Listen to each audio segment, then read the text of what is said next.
Hi everyone, this is Dr. Khalid Arshad from Abid Inamdar Senior College, Azam Campus, Pune. So dear students, today we are understanding groups, group dynamics, group formation, leadership, leadership style, conflict, conflict management techniques, and this is very important. Every manager in his or her career, they have to deal with groups, they have to deal with multiple people and their way of doing tasks. So groups plays very important role because a manager becomes one side of the organization and group of people working together becomes one another side of the organization, and it's responsibility of manager to properly handle these groups. What group is? Group is a association of more than two people. Two or more than two people are there in group. Group may be formal or informal. Group have communication between each other. Group work for same activity or same task.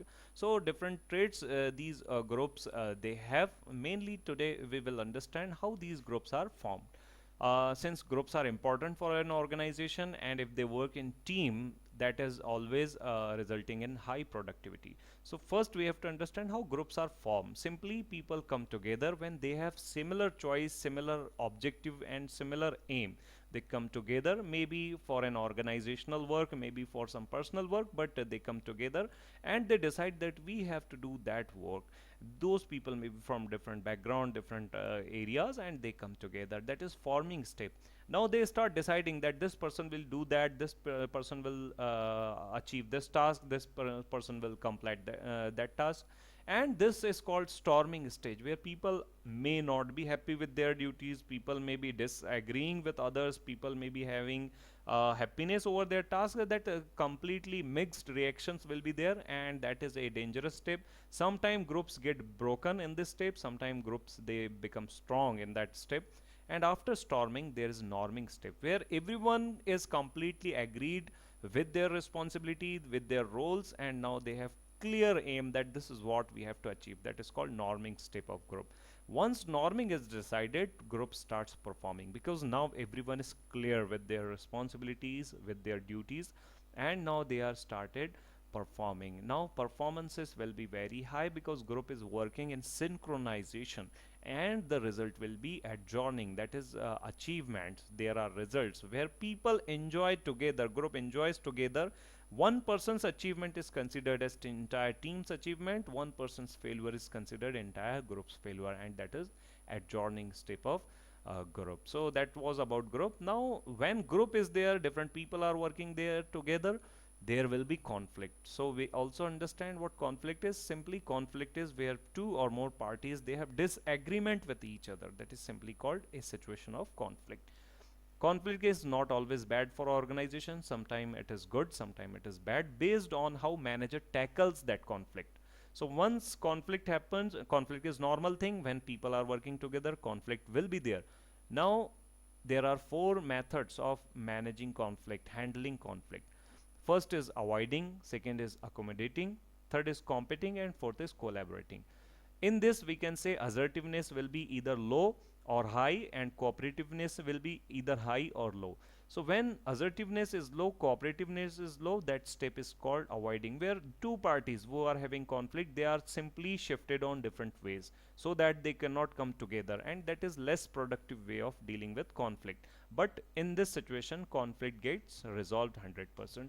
Second is accommodating, where one party which is considered as correct, that party becomes leader, and another party start following that party. So this step is win lose condition, where one party has to obey other party. So that is accommodation method of conflict management.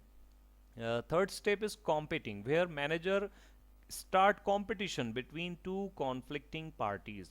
So that competition results into productiveness, into companies organizations work, but it should be handled carefully because sometimes it results negatively to the organization. So that is competing method of conflict management. And third is collaborating, where parties collaborate with each other.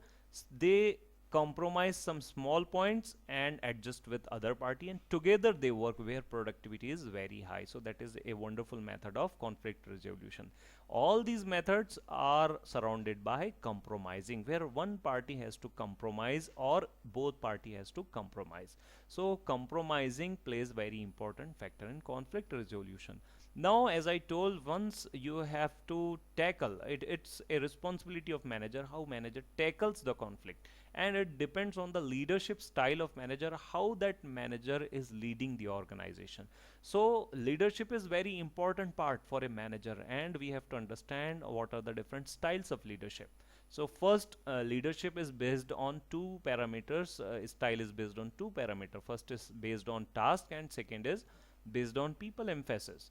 Either task emphasis will be high or low, or people emphasis will be high or low. When task emphasis and employee emphasis is very low, that time we can call it laissez-faire leadership, where leader simply believes my subordinates are doing everything correctly. The leader do not cross check their work, leader do not micromanage them, and in that people emphasis will be low, and tasks will also will be low, and people may slowly start reducing their working time, reducing their productivity. That may be the result of that leadership. Other method where task emphasis is very high and people emphasis is low is autocratic leadership, where leaders are leader because they have powers. People obey them because they believe that leader is having power, and that's why autocratic leaders are successful when they have either resources or realistic power. Then other method of leadership is transformational leadership. This leadership is where leaders believe in organization, leader believes in their subordinates, and they give time to them to prove their self. They allow them to invent, they allow them to suggest, and accordingly the subordinates they work. Instead of ordering them, leader creates other leaders. That is transformational leadership. And other step is democratic leadership. Here people leaders listens to their subordinate. There are number of subordinates and leaders listen to everyone, and according to leader's choice leader makes decision and then again ask their subordinates to follow those decisions. That is democratic style of leadership. So I believe that concept of leadership and style of leaderships are clear to you. In our next lecture, we will understand other concepts of organizational behavior. Meanwhile, students, enjoy your time and see you in the next lecture. Thank you so much for paying attention and have a wonderful time.